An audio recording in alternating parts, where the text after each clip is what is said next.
Hey there, champions! Welcome back to another Read Aloud. We're back with Junie B. Jones and the Stupid Smelly Bus. Chapter 3, it's called The Stupid Smelly Bus. Not a fan of that word. Okay. The bus wasn't like my daddy's car at all. It was very big inside, and the seats didn't have any cloth on them. The little curly girl was sitting near the front, and so I tapped on her.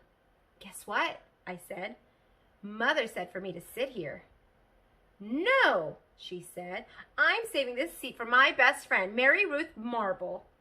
Then she put her little white purse on the place where I was going to sit. And so I made a face at her. "Hurry up and find a seat, young lady," said Mr. Wu.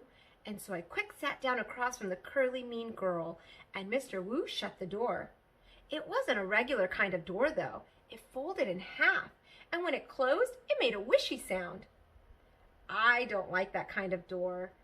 If it closes on you by accident, it will cut you in half, and you will make a squishy sound. The bus made a big roar. Then a big puff of black smelly smoke came out the back end of it. It's called bus breath, I think. Mr. Wu drove for a while. Then the brakes made that loud screechy noise again. I covered my ears so it couldn't get inside my head. Because if loud screechy noises get inside your head, you have to take aspirin. I saw that on a TV commercial. Then the bus door opened again, and a dad and a boy with a grouchy face got on. The dad smiled. Then he plopped the grouchy boy right next to me. "This is Jim," he said. "I'm afraid Jim isn't too happy this afternoon." The dad kissed the boy goodbye, but the boy wiped it off his cheek. Jim had on a backpack. It was blue. I love backpacks. I wish I had one of my very own. One time I found a red one in a trash can, but it had a little bit of gushy on it, and so Mother said no. Jim's backpack had lots of zippers. I touched each one of them. 1, 2, 3, 4, I counted. Then I unzipped one. "Hey, don't!" yelled Jim. He zipped it right up again. Then he moved to the seat in front of me. I hate that Jim. After that, the bus kept stopping and starting, and lots of kids kept getting on. Loud kids, and some of them were the kind who look like meanies. Then the bus began getting very noisy and hot inside, and the sun kept shining down on me and my fuzzy hot sweater. And here's another hot thing.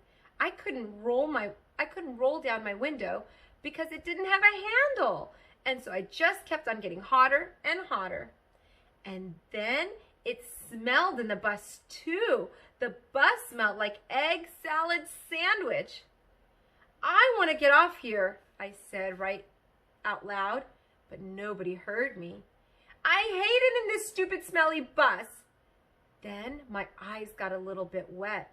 I wasn't crying though, because I'm not a baby, that's why. After that, my nose started running. Only the bus didn't have a glove compartment, which is where you keep the travel tissues, of course.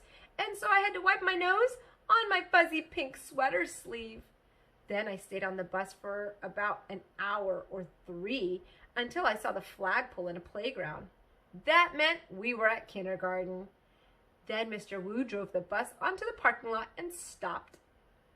I jumped up very fast because all I wanted to do was get off that stupid smelly thing. Only guess what? That Jim pushed right in front of me, and the curly mean girl did too. And then people started squishing me real tight, and so I pushed them away, and they pushed me right back. That's when I fell down, and a big foot stepped on my skirt that looks like velvet. "Stop it!" I yelled. Then Mr. Wu hollered, "Hey, hey, hey!" And he picked me up and helped me off the bus. Mrs. was waiting for me just like my mother said. "Hi, I'm glad to see you," she called. Then I ran over to her and I showed her the big footprint on my skirt that looked like velvet. "Yeah, only look what happened. I got stepped on and so now I'm soiled." Here's a picture. Oh, pushing. They're not following the bus rules. Mrs. brushed it. "Don't worry, Junie," she said. "It'll come off." After that, I just folded my arms and made a frown. 'Cause guess what? She forgot my B again. And that's the end of chapter 3. Chapter 4 is called Me and Lucille and Some Other Kids. We'll see what that's all about. I hope you guys like that chapter. Make sure to give a like and subscribe if you haven't done so already. And I hope you have a wonderful night. Sleep well, sweet dreams, and I will see you all next time. Good night.